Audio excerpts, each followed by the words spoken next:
Kelsey, one of your teammates said yesterday that you started saying in the huddles, we're all we got, we all we need. Yeah, I said we all we got, we all we need, yeah. How did that kind of come about? And do you remember when you started sharing that message?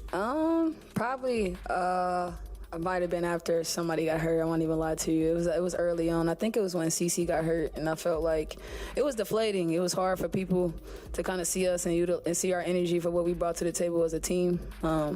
Hats off to CC for, being a great teammate and having to go through so much with injury. But, the all we got, all we need was it's a staple to who we trying to be as a team and who we want our culture to be. We can't help the ones that's not here, which is unfortunate, but we can help who is and be present about that and not disrespect the game because, I would like to think that CC, Ari, Sid would want to play and be in our shoes. And so I think the all we got, all we need is just, it's kind of like a respect thing, but to put it in the air that we all we got and we all we need. That's not a motivational speech. In a WNBA locker room, that's a shot fired. I've been in those rooms, I've seen the looks, I've heard the whispers that follow a comment like that. Kelsey Mitchell is smart, she's a veteran. She knows exactly what she was saying. And more importantly, she knew exactly when she was saying it.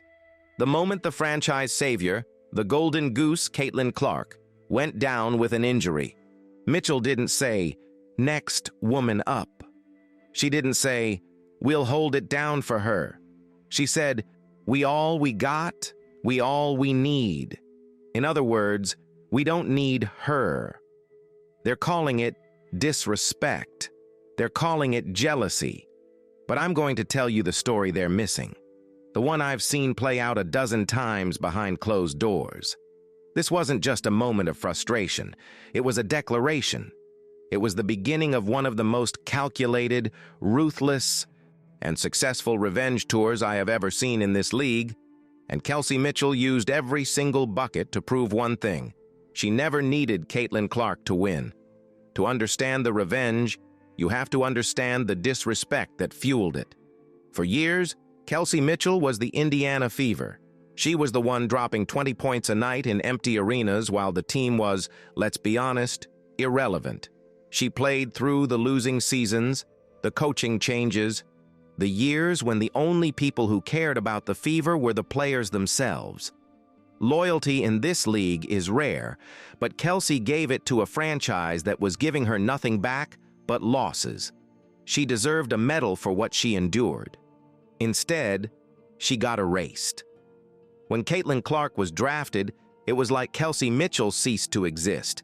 Every camera, every microphone, every headline was about Clark. The team that Kelsey had carried on her back for years wasn't her team anymore. It was Caitlin Clark's team. I can tell you right now, that stings. It's a quiet kind of humiliation that eats at you. You smile for the cameras. You say all the right things about being a good teammate, but in the back of your mind, you're counting. You're counting the shots, the endorsements, the interviews. You're keeping score. And if you think I'm exaggerating, just look at her family. The resentment wasn't just in the locker room. It was at the dinner table.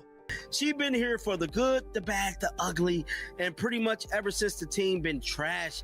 Now, ever since Caitlin has got to the team, ever since Caitlin has joined the team, the Indiana Fever has grown notoriety across the world. They is the hottest WNBA team in the country and pretty much one of the biggest teams in all of sports. With all of that being said, Kelsey Mitchell has been taking it upon herself to kind of say little things and dissing Caitlin Clark. But a lot of people is insinuating that. Now, we have seen time and time again, members of her family even take shots at Caitlin Clark. Now, those are facts. He's not wrong. We saw the receipts. Kelsey's own sister, Kelsey Mitchell, was on Facebook publicly agreeing with a post that said, "The Fever would be better off without Caitlin Clark." Think about that. That's not some random fan. That's family. That's the kind of conversation happening in private. The kind of bitterness that spills out onto social media when you can't contain it anymore. It tells you everything you need to know about the real feelings behind the curated press conference answers. The disrespect was deep, it was personal, and it was simmering just below the surface, waiting for a chance to explode. Then, the injury happened. Caitlin Clark, the untouchable star, was suddenly human.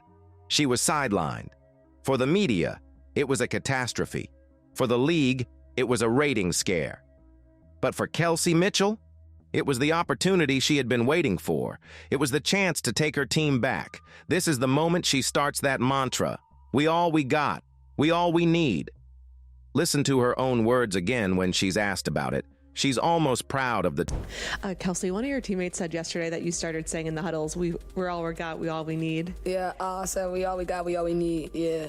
How did that kind of come about? And do you remember when you started sharing that message? Probably, I might have been after somebody got hurt. I won't even lie to you. It was early on. I think it was when CC got hurt, and I felt like it was deflating. It was hard for people to kind of see us and see our energy for what we brought to the table as a team. Hats off to CC for being a great teammate and having to go through so much with injury. But like the all we got, all we need was it's a staple to who we trying to be as a team and who we want our culture to be. We can't help the ones that's not here, which is unfortunate, but we can help who is and be present about that and not disrespect the game because, I would like to think that CC, Air, Sid would want to play and be in our shoes. And so I think the all we got, all we need is just, it's kind of like a respect thing, but to put it in the air that we all we got and we all we need. I think it was when CC got hurt, and I felt like it was deflating. She felt the energy leave the building. She saw how everyone, maybe even some of her own teammates, thought the season was over. And that's when the competitor in her, the veteran, who had been pushed to the side, saw her opening. She wasn't just going to keep the team afloat.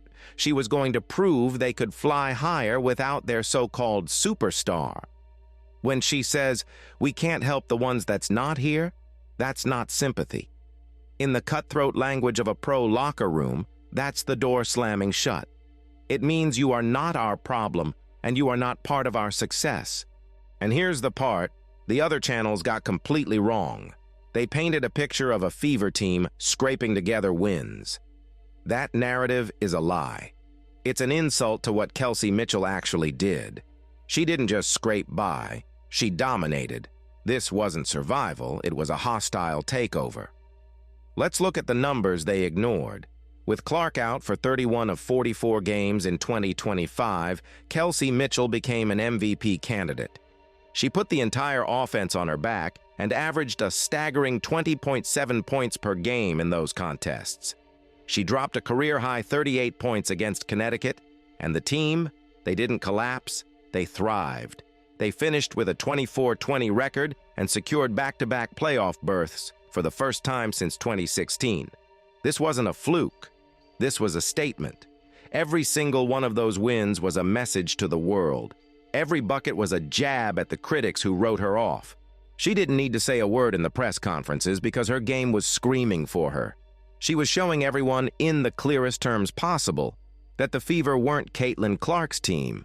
They were her team, and her team was a playoff team. So when you see Kelsey Mitchell after one of those wins, talking about the team's success, you have to watch it through that lens. This isn't just a happy player. This is a vindicated leader. This is her taking a victory lap on everyone who doubted her. I think that we deserve it from a standpoint of we put the work in to be here. Listen to the language. We deserve it. We put the work in. There's no mention of the player who was supposed to be the reason for their success. It's a subtle but brutal erasure. This is the quiet satisfaction of her revenge. She's not just winning games. She's rewriting the entire narrative. The story was supposed to be that the Fever were nothing without Caitlin Clark. Kelsey Mitchell took that script, ripped it to shreds, and wrote her own ending. Her performance was her admission. The stats were her confession. She proved, beyond any shadow of a doubt, that she didn't need Caitlin Clark. The most heartbreaking part of her revenge. It's that even when she proved her point, the people who needed to hear it most refused to listen. Mainstream media largely ignored her historic performances, choosing instead to run endless segments on Caitlin Clark's injury status. She could score 38 points, but the headline would still be about the player on the bench. She won her battle on the court, but she was still losing the war for respect. She proved she was the engine of the team, only to watch the world remain obsessed with the shiny new hood ornament. And that's a different kind of pain, one that winning can't always fix. So, the revenge tour is over. She did it. She carried her team to the playoffs and put up MVP numbers. She proved to the world, and more importantly, to her locker room, that she is more than enough. But what happens now? What happens when the player you just proved you don't need walks back into the locker room? The foundation of the Indiana Fever is cracked. Kelsey Mitchell has proven she can be the undisputed #1 option on a winning team. Caitlin Clark was drafted to be exactly that. You can't have two #1s. Something has to give. Did Mitchell's incredible, defiant season save the Fever's playoff hopes only to poison their future? Can you build a championship team on a bedrock of resentment and betrayal? I've heard whispers from people close to the team. The battle last season was against the rest of the league. The battle next season will be inside their own practice facility.